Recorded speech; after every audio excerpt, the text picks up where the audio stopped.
How you doing, everybody? This is Cosplayer Noobs, and this is my tutorial on how to make the Ragnarok sword that Crona uses in Soul Eater. So first thing I want to say is that I wanted to make the version of the sword that had the mouth. So one of the images that I used was this one here.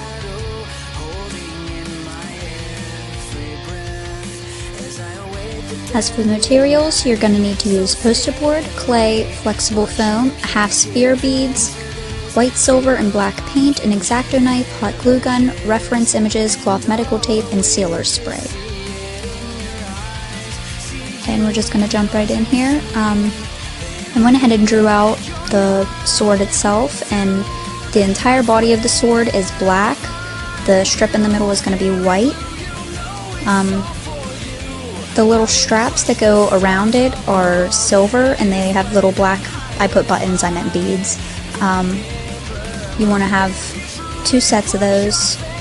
The spikes are going to be silver, and you're going to have 4 all the way around the box. The box itself is silver, and you're also going to have 2 little beads that sit down towards the hilt on it. They're also black. The handle is going to be covered in white tape, so it doesn't matter.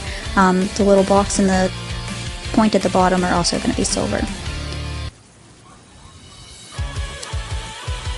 The blade and the box are made out of poster board. Everything else is made out of flexible foam except for the handle. I used a PVC pipe for that. Depending on how tall you are is how big you want to make the sword, but I made the sword roughly to my waist, so that's kind of a rough idea. You want to go ahead and trace out the blade itself on a piece of paper and then set that onto the poster board and cut 2 of those. Whenever you go to cut it out, you want to cut it at an angle and glue it together to get its blade here. Then for the box, you just want to make it however big you want. I made mine roughly half an inch away on both sides from the box and roughly 1 inch above and in front. It's really hard to explain that.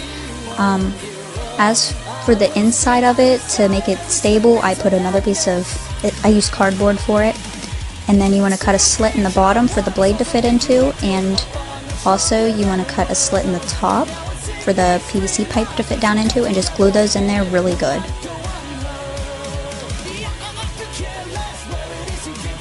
Now for the strap that wraps around, instead of using different ones, I made one big piece, and it's going to wrap around there 3 times on both sides. And for the cones, I used this shape and made 4 of them to fit around the box, and then one smaller one, slightly smaller, for the tip of the hilt. Depending on the clay that you used, I used the kind that you cook. This was the version of the mouth that I made. I went ahead and put the tongue on, and then I cooked it. Once it comes out of the oven, you can go ahead and glue it onto your sword. You want to paper mache around the mouth where it's black on mine, and don't paper mache the lips and the tongue, everything but that. After the paper mache was completely dry, I went ahead and painted everything on the sword that was exactly the same way as it was in the picture at the beginning of the video.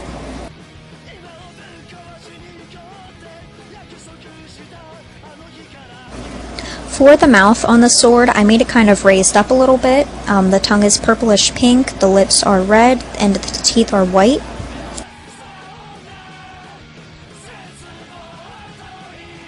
Then I went ahead and wrapped the entire handle with the bandage wrap. I used the kind that's sticky.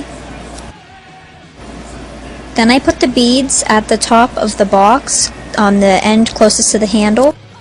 Finally, I went ahead and glued the strap onto it, and then I put the beads on it. You want 2 beads on each strap piece. Then you want to spray the entire thing with a clear sealer, and you're done. Thanks for watching, and check out some of my other videos.